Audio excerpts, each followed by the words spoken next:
Mental health of older adults. Key facts: globally, the population is aging rapidly. Between 2015 and 2050, the proportion of the world population over 50 years will nearly double, from 12% to 22%. Mental health and well-being are as important in older age as at any time other time of life.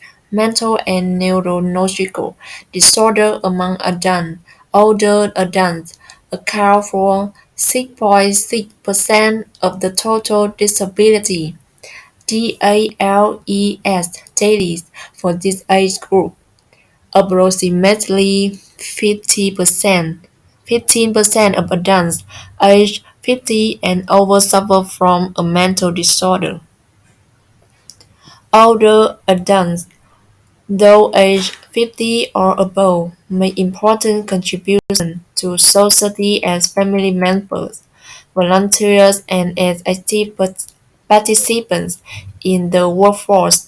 While most have good mental health, many older adults are at risk of developing mental disorders, neurological disorder, or substance use problems, as well as other health conditions such as diabetes, hearing loss, and osteoarthritis. Furthermore, as people age, they are more likely to experience several conditions at the same time. The problem: the world population is aging rapidly. Between 2015 to 2050, the proportion of the world older adults is estimated to almost double from 12% to 22%. In absolute terms, this is an expected increase from 900 million to 2 billion people over the age of 60. Older people face special physical and mental health challenges which need to be recognized. Over 20% of adults aged 50, aged 60 and over suffer from a mental or neurological disorder, including headache disorders, and 6.6% of all disability-adjusted life years daily among people over 50 years is achieved over 60 years is attributed to mental and neurological disorder. The disorder in older people account for 17.4% of years lived with disability, YLDS. The most common mental and neurological disorders in this age group are dementia and depression. We affect approximately 5% and 7% of the world older population, respectively. Anxiety disorder affect 3.8% of the older population. Substance use problems affect almost 1% and around a quarter of deaths from self-harm among people aged 60 or above. Substance abuse problems among older people are often overlooked or misdiagnosed. Mental health problems are under-identified by healthcare professionals and older people themselves, and the stigma surrounding this condition make people reluctant to seek help. Risk factors for mental health problems among older adults. There may be multiple risk factors for mental health problems at any point in life. Older people may experience life stressors common to all people, but also stressors that are more common in later life, like a significant ongoing loss in capacity and a decline in functional ability. For example, older adults may experience reduced mobility, chronic pain, fatigue, or other health problems, for which he requires some form of long-term care. In addition, older people are more likely to experience events such as bereavement or a drop in socio-economic status with retirement. All of these stressors can result in isolation, loneliness, loneliness or psychological distress in older people, for which they may require long-term care. Mental health has an impact on physical health and vice versa. For example, older adults with physical health conditions such as heart disease have higher risk of depression than those who are healthy. Additionally, untreated depression in an older person with heart disease can negatively affect its outcome. Older adults are also vulnerable to elder abuse, including physical, verbal, psychological, financial, and sexual abuse, abandonment, neglect, and serious losses of dignity and respect. Current evidence suggests that 1 in 6 older people experience elder abuse. Elder abuse can lead not only to physical injury, but also to serious, sometimes long-lasting psychological consequences, including depression and anxiety. Dementia and depression among older people as public health issues. Dementia is a syndrome, usually a chronic or progressive nature, in which there is deterioration in memory, thinking, behavior, and the ability to perform everyday activities. It mainly affects older people, although it is not a normal part of aging. It is estimated that 50 million people worldwide are living with dementia, with nearly 60% living in low and middle income countries. The total number of people with dementia is projected to increase to 82 million in 2030 and 152 million in 2050. There are significant social and economic issues in terms of the direct cost of medical, social, and informal care associated with dementia.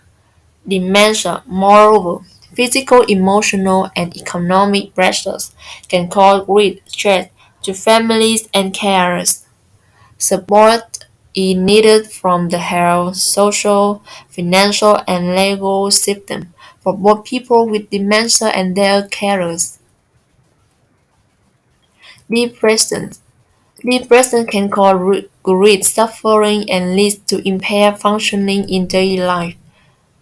Unipolar depression occurs in 7% of the general older population, and it accounts for 5.7% of YLDs among those over 60 years old. Depression is both underdiagnosed and undertreated in primary care settings. Symptoms are often overlooked and untreated by the co-occur with other problems encountered by older adults. Older people with depressive symptoms have poorer functioning compared to those with chronic medical conditions such as lung disease, hypertension, or diabetes. Depression also increases the perception of poor health, the utilization of health and care services and cost. Treatment and care strategies to address mental health needs of older people. It is important to prepare health providers and societies to meet the specific needs of older population, including training for health professionals in providing care or for older people, preventing and managing associated chronic disease, including mental, neurological, and substance use disorders.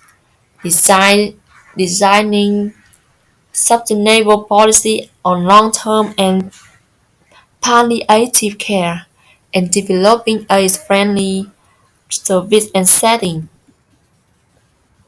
Health promotion. The mental health of older adults can be improved through promoting active and healthy aging. Mental health specific health promotion for older adults involve creating living conditions and environments and support well-being and allow people to lead a healthy life. Promoting mental health depends largely on strategies to ensure that older people have the necessary resources to meet their needs, such as providing security and freedom, adequate, adequate housing through supportive housing policy, social support for older people and their caregivers, health and social program targeted at vulnerable groups such as those who live alone and rural populations, or who suffer from chronic or relapsing mental or physical illness, programs to prevent and deal with elder abuse, and community development programs intervention.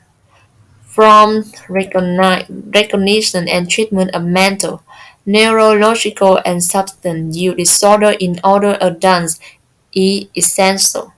Both psychosocial intervention and medicine are recommended.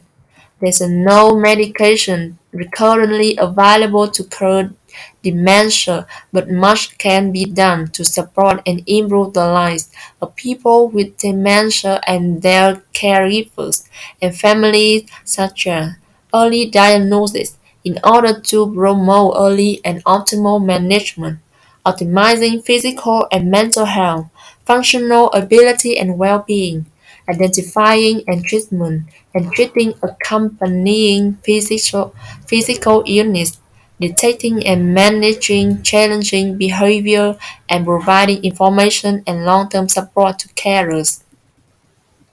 Mental health care in the community. Good general health and social care is important for promoting older people's health, preventing disease, and managing chronic illnesses.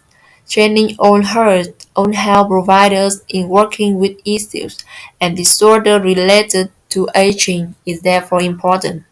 Effective community level primary mental health care for older people is crucial. It is equally important to focus on the long-term care of older adults suffering from mental disorders, as well as to provide caregivers with education, training, and support. An appropriate and supportive legislative environment based on internationally accepted human rights standards is required to ensure the highest quality of service to people with mental illness and their caregivers. Who respond? Who support governments in the goal of strengthening and promoting mental health in older adults and to integrate effective strategies into policy and plans. The Global Strategies and Action Plan on Aging and Health was adopted by the World Health Assembly in 2016. One of the objectives of these global strategies is to align the health system to the needs of older populations for mental as well as physical health.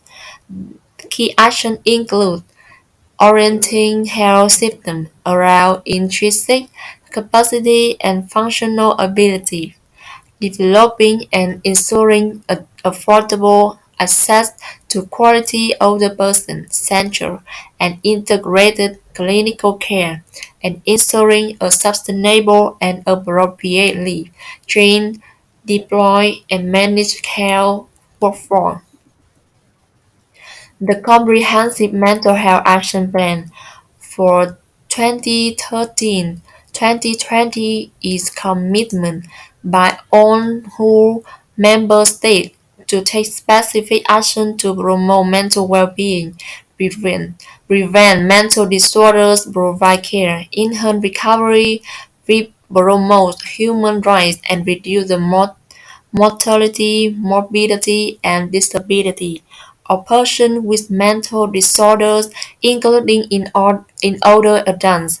It focuses on four key objectives to strengthen effective leadership, and governance for mental health, provide comprehensive, integrated, and responsive mental health and social care service in community-based settings, im- implement strategies for promotion and prevention in mental health, and strengthen information system, evidence, and research for mental health, depression, cycles, suicide, epilepsy, dementia, and substance use disorders are included in the WHO Mental Health Gap Action Program (MHGAP) that aims to improve care for mental, neurological, and substance use disorder through providing guidance and tools to develop health services in resource-poor areas. The MHGAP package consists of intervention for prevention and management for each of these priority conditions in non-specialized health settings, including in those for older people who recognize dementia as a public health challenge and publish the report, Dementia a Public Health Priority, to advocate for action at international and levels, who organized the first ministerial conference on global action against dementia in March 2015, which fostered awareness of the public health and economic challenges posed by dementia, a better understanding of the roles and responsibilities of member states and stakeholders, and need to account for actions, supported by the conference participants. In May 2017, the World Health Assembly endorsed the Global Action Plan on the Public Health Response to Dementia 2017 to 2025. The plan provides a comprehensive blueprint for actions for policymakers, international, regional, and national partners, and who in areas such as increasing awareness of dementia and establishing dementia-friendly initiatives. Reducing the risk of dementia, diagnosis, treatment and care, research and innovation, and support for dementia carers. It aims to improve the lives of people with dementia, their carers and families, while decreasing the impact of dementia on individuals, communities, and countries. As part of the efforts to operationalize the plan, an international surveillance platform, the Global Dementia Observatory, has been established for policymakers and researchers to facilitate monitoring and sharing of information on dementia policies, service, service delivery, epidemiology, and research. Mental health, strengthening our response. Key facts. Mental health is more than the absence of mental disorder. Mental health is an integral part of health. Indeed, there is no health without mental health. Mental health is determined by a range of social, economic, biological, and environmental factors. Cost-effective public health and intersectoral strategy and intervention exist to promote, protect, and restore mental health. Mental health is an integral and essential component of health. The WHO Constitution states, "Health is a state of complete physical, mental, and social well-being, and not merely the absence of disease or infirmity." An important implication of this definition is that mental health is more than just the absence of mental disorders or disabilities. Mental health is a state of well-being in which an individual realizes his or her own abilities, can cope with the normal stresses of life, can work productively, and is able to make a contribution to his or her community. Mental health is fundamental to our collective and individual ability as humans to think, emote, interact with each other, earn a living, and enjoy life. On this basis, the promotion, protection, and restoration of mental health can be regarded as a vital concern of individuals, communities, and society throughout the world. Determinants of mental health: multiple social, psychological, and biological factors determine the level of mental health of a person at any point in time. For example, violence and persistent socio-economic pressures are recognized risks to mental health. The greatest evidence is associated with sexual violence. Poor mental health is also associated with rapid social change, stressful work conditions, gender discrimination, social exclusion, unhealthy lifestyle, physical ill health, and human rights violations. There are specific psychological and personality factors that make people vulnerable to mental health problems. Biological risks include genetic factors, mental health promotion and protection. Mental health promotion involves actions that improve psychological well-being. This may involve creating an environment that supports mental health, an environment that respects and protects basic civil, political, social, economic, and cultural rights is fundamental to mental health. Without the security and freedom provided by this right, it is difficult to maintain a high level of mental health.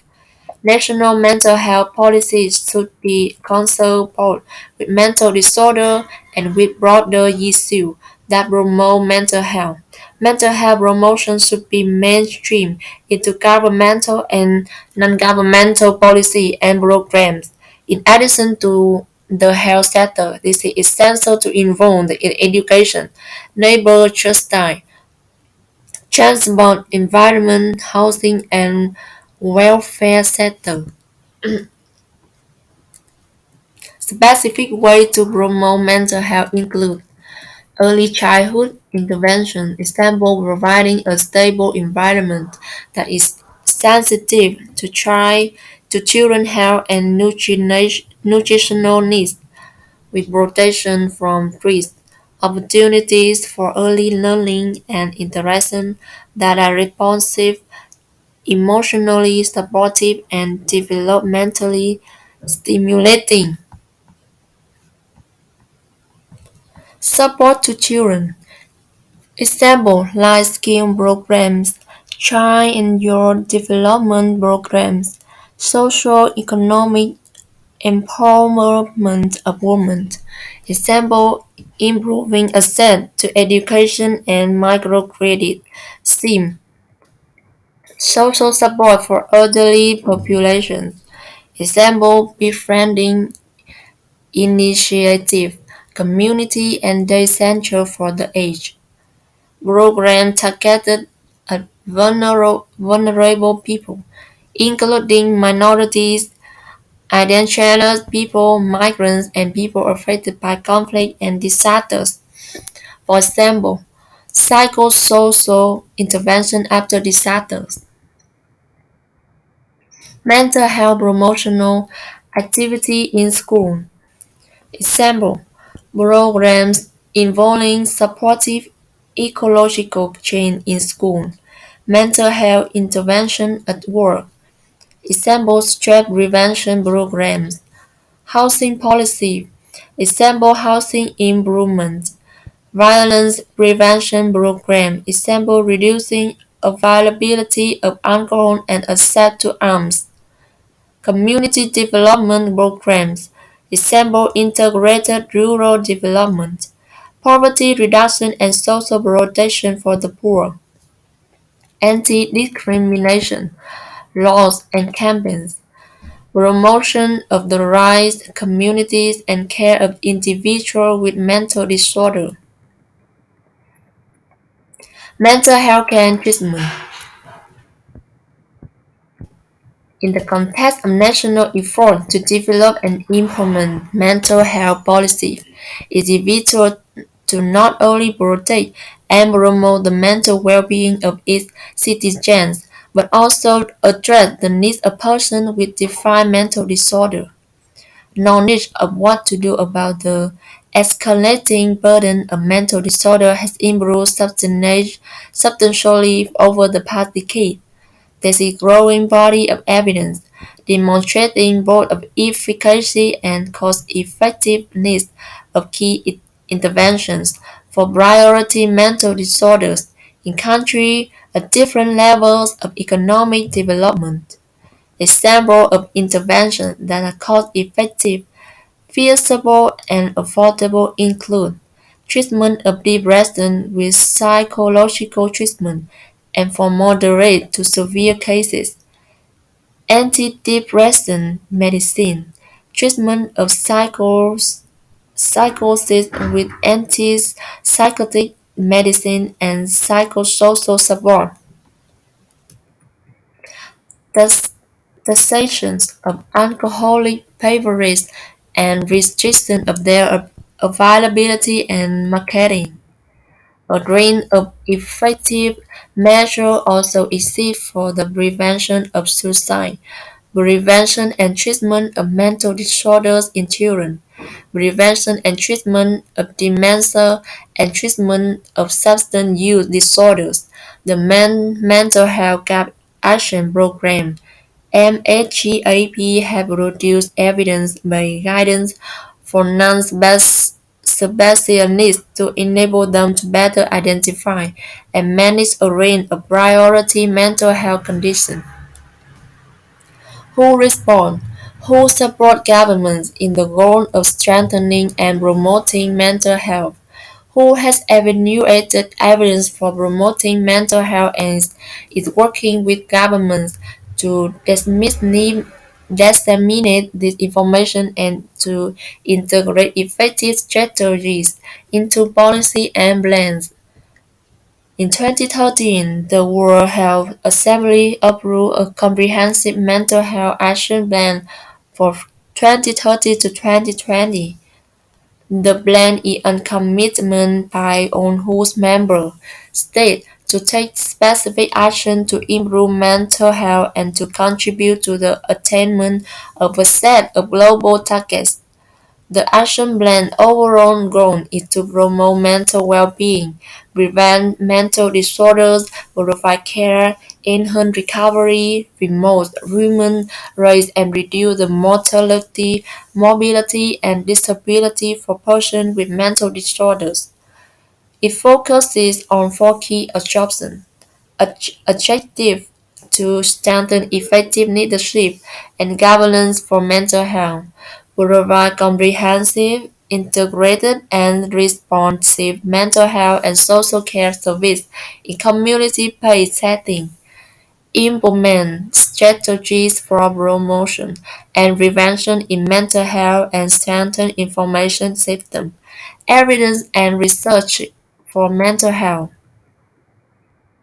Particular emphasis is given in the action plan to the protection and promotion of human rights, the strengthening and empowering of civil society, and to the central place of community-based care. In order to achieve its objective, the action plan proposed and required clear action for governments, international partners, and for who Ministries of Health will need to take a leadership role, and who will work with them and with international and national partners, including civil society, and implement for plan. As there is no action for fixed and countries, the government will need to adapt the action plan to its specific national circumstance. Mercury and health. Key facts. Mercury is a natural occurring element that is found in air, water, and soil. Exposure to mercury, even small amounts, may cause serious health problems and is a threat to the development of the child in utero and early in life. Mercury may have toxic effects on the nervous, digestive, and immune system, and on lungs, kidneys, and skin, eyes. Mercury is considered by hosts as one of the top 10 chemicals or groups of chemicals or major public health concerns. People are mainly exposed to methylmercury, an organic compound, when they eat fish and shellfish that contain that compound. Methylmercury is very different to ethylmercury. Ethylmercury is used as a preservative in some vaccines and does not pose a health risk. Mercury exists in various forms, elemental or metallic, and inorganic to which people may be exposed to rare occupation, and organic example methylmercury to which people may be exposed through their diet. These forms of mercury differ in their degree of toxicity and their effects on the nervous, digestive, and immune system, and on lungs, kidneys, skin, and eyes. Mercury occurs naturally in the Earth's crust. It is released into the environment from volcanic activity, weathering of rock, and as a result of human activity. Human activity is the main cause of mercury release, particularly coal-fired power stations, residential coal burning for heating and cooking, industrial processing, waste incinerator as a result of mining for mercury, gold, and other metals. Once in the environment, mercury can be transformed by bacteria into methylmercury. Methylmercury then bioaccumulates. Bioaccumulation occurs when an organism contains higher concentration of the substance than do the surroundings in fish and shellfish. Methylmercury also biomagnifies. For example, large predatory fish are more likely to have high levels of mercury as a result of eating many smaller fish that have acquired mercury through ingestion of plankton. People may be exposed to mercury in any of its forms under different circumstances.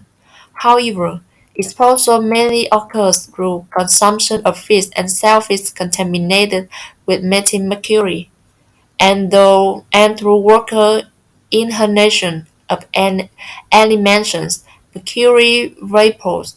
During industrial processing, cooking does not eliminate mercury.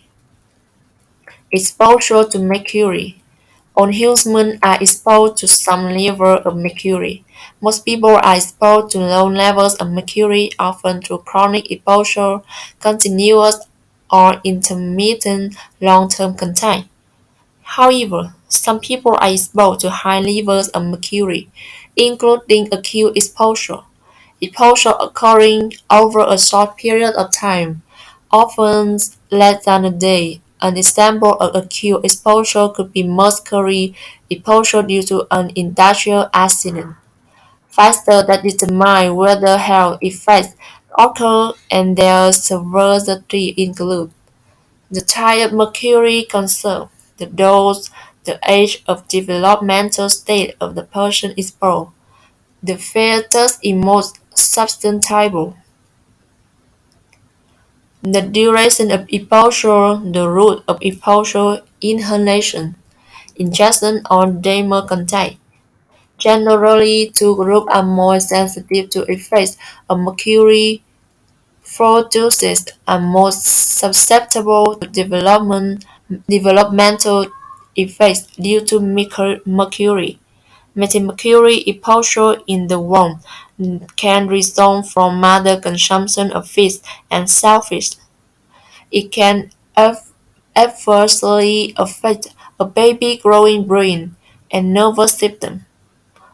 The primary health effects of mercury is impaired neurological development. Therefore, cognitive thinking, memory, attention, language, and fine motor and visual spatial skills may be affected in children who were exposed to methylmercury exposure. The second group is people who are regularly exposed, chronic exposure to high levels of mercury, such as populations that rely on subsistence fishing or people who are occupationally exposed.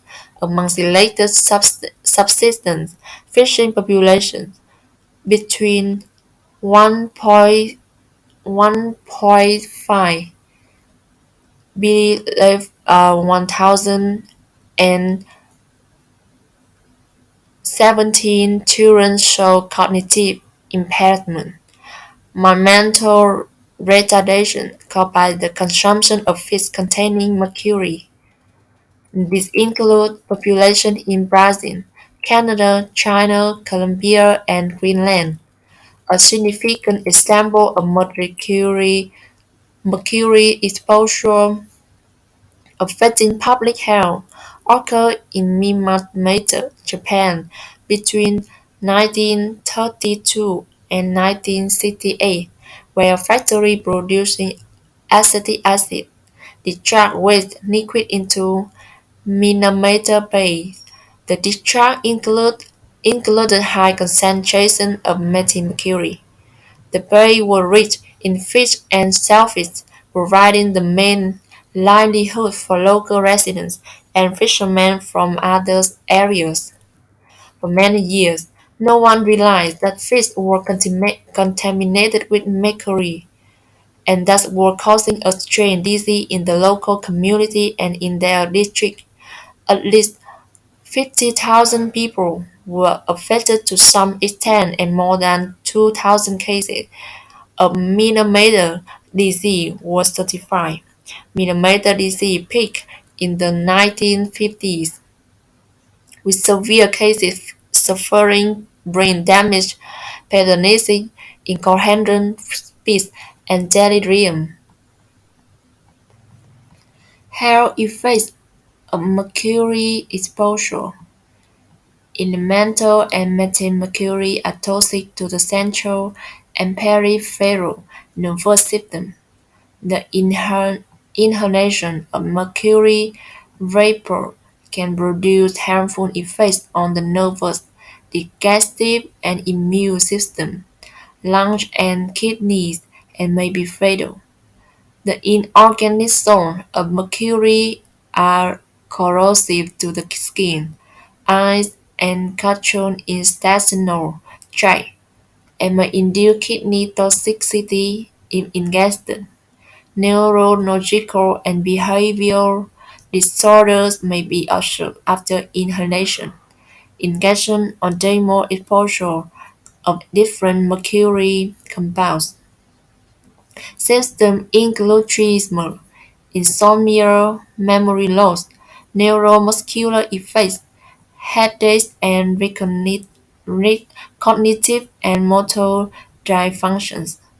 My subclinical side of central nervous system toxicity can be seen in workers exposed to an elemental mercury level in the air of 20 micrograms per matrix or more for several years.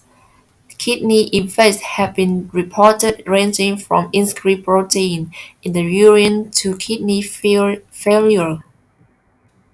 How to reduce human exposure from mercury source. There are several ways to prevent adverse health effects, including promoting clean energies, stopping the use of mercury in gold mining, eliminating the mining of mercury and phasing out non-essential mercury-containing products. Promote the use of clean energy sources that do not burn coal. Burning coal for power and heat is a major source of mercury. Coal contains mercury and other hazardous and pollutants. They are emitted when the coal is burned in coal-fired power plants, industry boilers, and household stoves. Eliminates mercury mining and use of mercury in gold extraction and other industrial processes. Mercury is an element that cannot be destroyed. Therefore, mercury already in use can be recycled for other essential use, with no further need for mercury mining. Mercury use in artisanal and small-scale gold mining is particularly hazardous, and health effects on vulnerable populations are significant. Non-mercury, non-cyanide gold extraction techniques need to be promoted and implemented, and where mercury is in use, several work practices need to be employed to prevent exposure.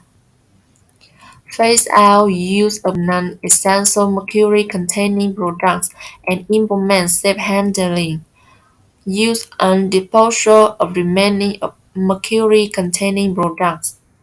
Mercury is contained in many products, including batteries, measuring devices such as thermometers and barometers, electric switches and replacement equipment, lamps, including some types of light bulbs, dental amalgam for dental fillings, skin lightening products, and other cosmetics, pharmaceuticals.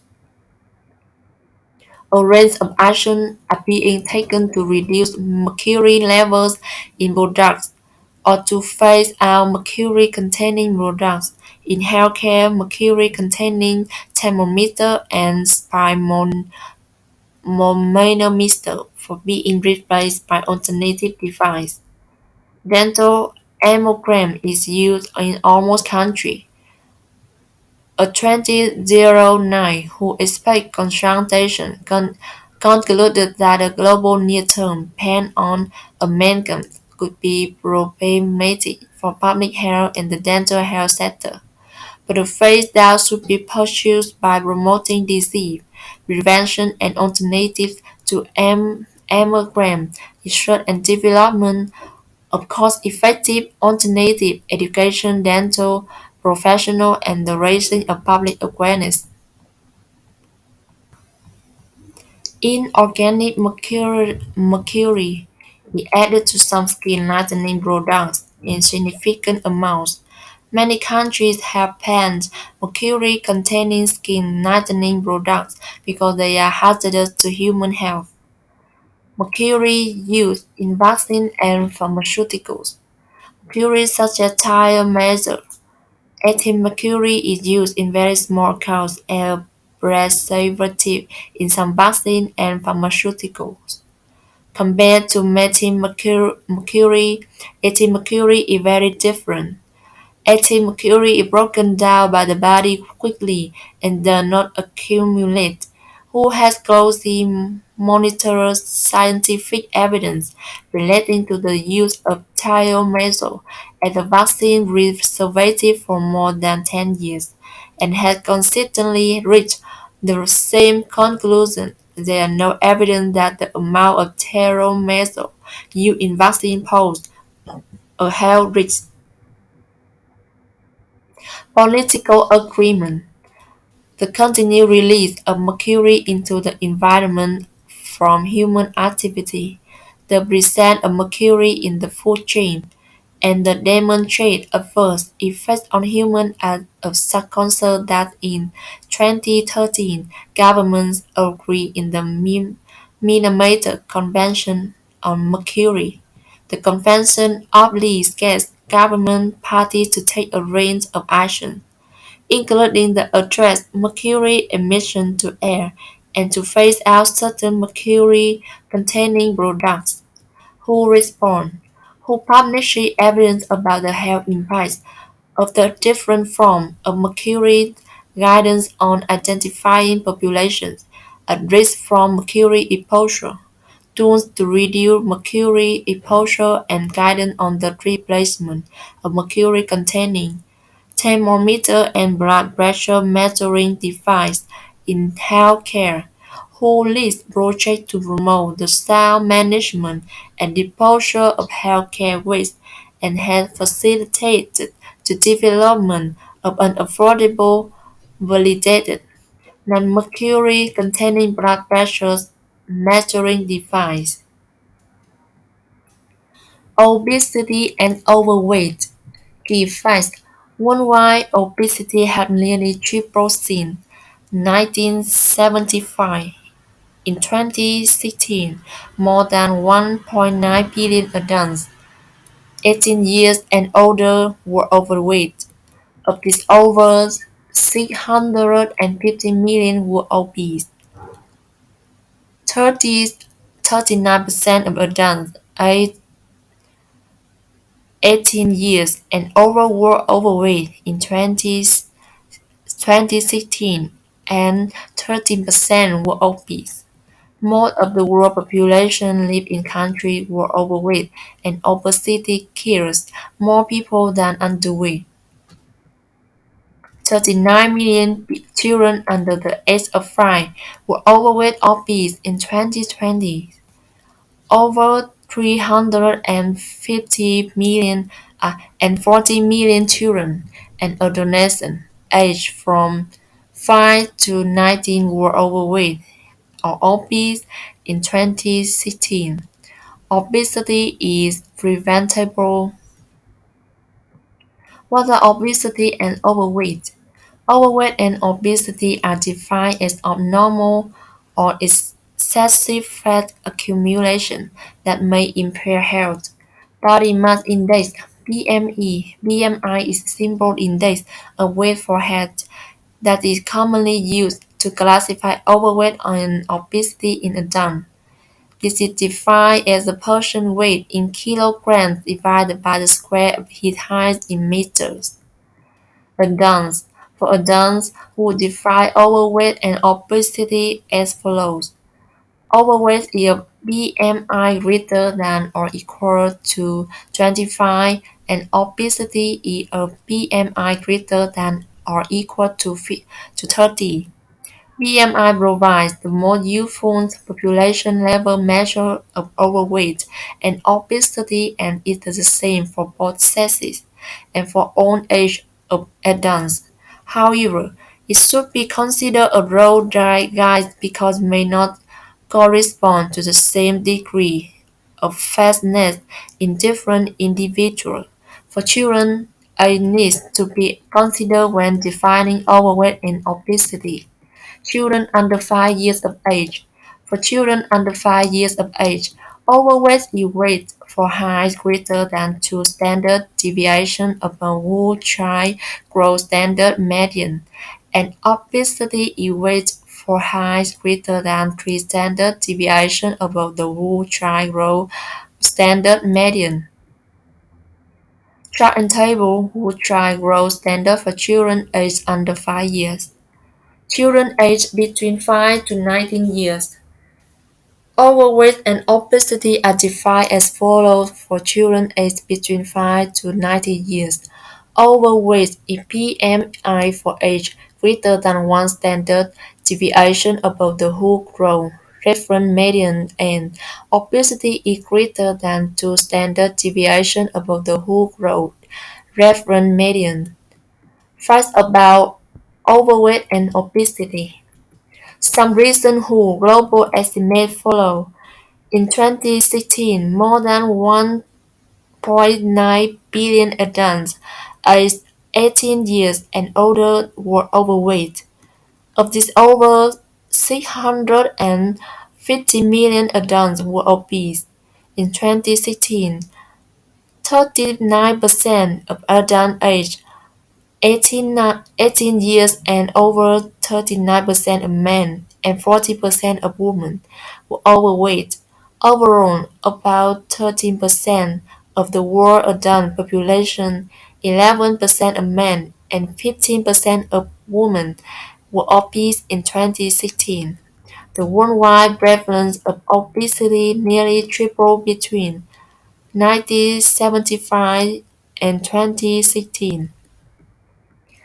In 2019, an estimated 38.2 million children under the age of 5 years were overweight or obese, one considered a high-income country problem. Overweight and obesity are now on the rise in low and middle-income countries, particularly in urban settings.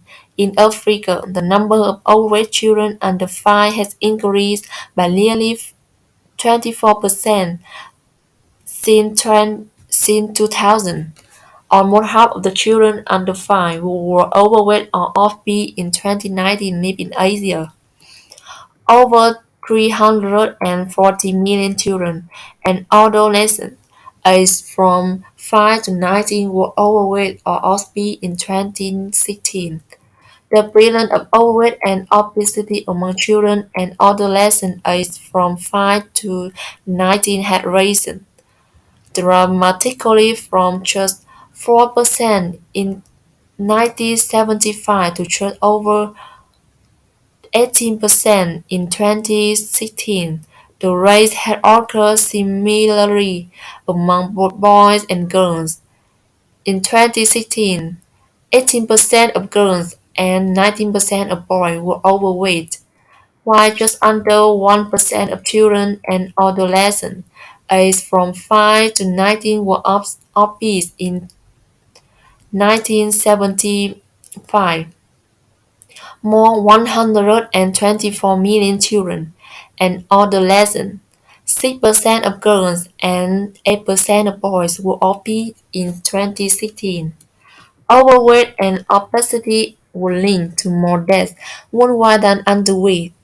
Globally, there are more people are obese than underweight. This occurs in various regions, except parts of sub-Saharan Africa and Asia. What causes obesity and overweight? The fundamental cause of obesity and overweight is an energy imbalance between calories consumed and calories expended. Globally, there has been an increased intake in energy-dense foods that are high in fat and sugar, and an increase in physical inactivity due to the increasingly sedentary nature of many forms of work, changing modes and transportation and increasing urbanization. Changes in dietary and physical activity patterns are often the result of environmental and social changes associated with development and lack of supportive policy in sectors such as health, agriculture, transport, urban planning, environment, food processing, distribution, marketing, and education. What the common health consequences of overweight and obesity?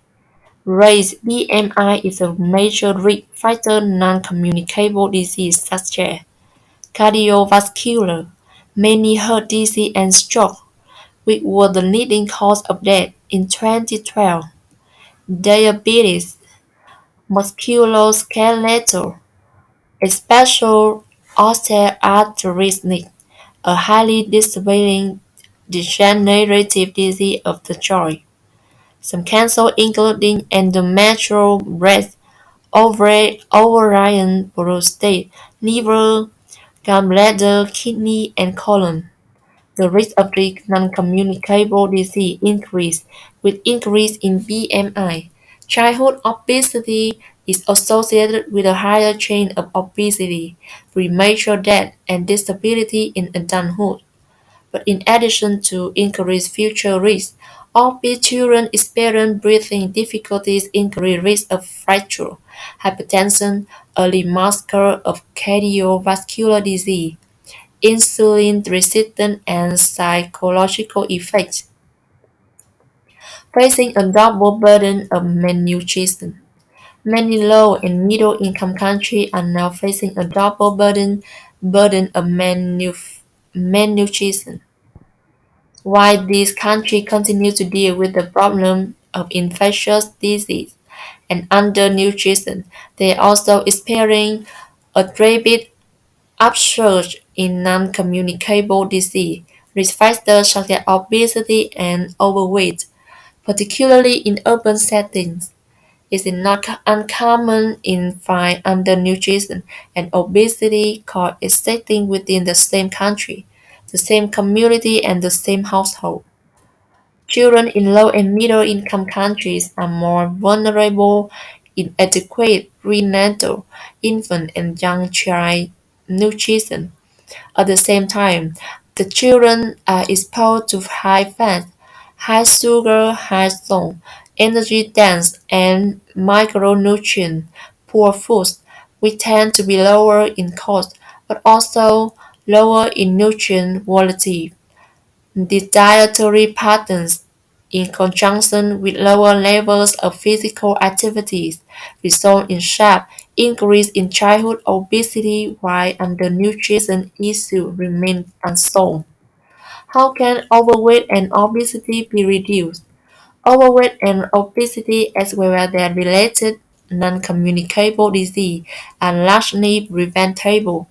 Supportive environments and communities are fundamental in shaping people's choices by making the choice of healthier foods and regular physical activity the easily choices, the choices that is most accessible, available, and affordable, and therefore preventing overweight and obesity at the individual level. People can limit energy intake from total fats and sugars, increase consumption of fruit and vegetables as well as legumes, whole grain, and nuts, and engage in regular physical activity 60 minutes a day for children and 150 minutes spread through the week for adults. Individual responsibility can only have its full effect where people have access to a healthy lifestyle. Therefore, at the societal level, it is important to support individuals in following the recommendation above. Though subsequent implementation of evidence-based and population-based policies that make regular physical activity and healthier dietary choices available, affordable, and easily accessible to everyone, particularly to the poorest individual. An example of such a policy is a tax on sugar-sweetened beverage. The food industry can play a significant role in promoting healthy diets by reducing the fat, sugar, and salt content of processed foods, ensuring the healthy and nutritious choices are available and affordable to all consumers, restricting marketing of food high in sugar, salt, and fat, especially those foods aimed at children and teenagers, and ensuring the availability of healthy food choices and supporting regular physical activity practice in the workplace. Who responds? Adopted by the World Health Assembly in 2004 and recognized again in the 2011 Political Declaration on Non-Communicable Disease (NCDS), WHO Global Strategy on Diet, Physical Activity and Health, described the action needed to support healthy diet and regular physical activity. The strategy called upon all stakeholders to take action to global, regional, and local levels to improve diet and physical activity patterns at the population level.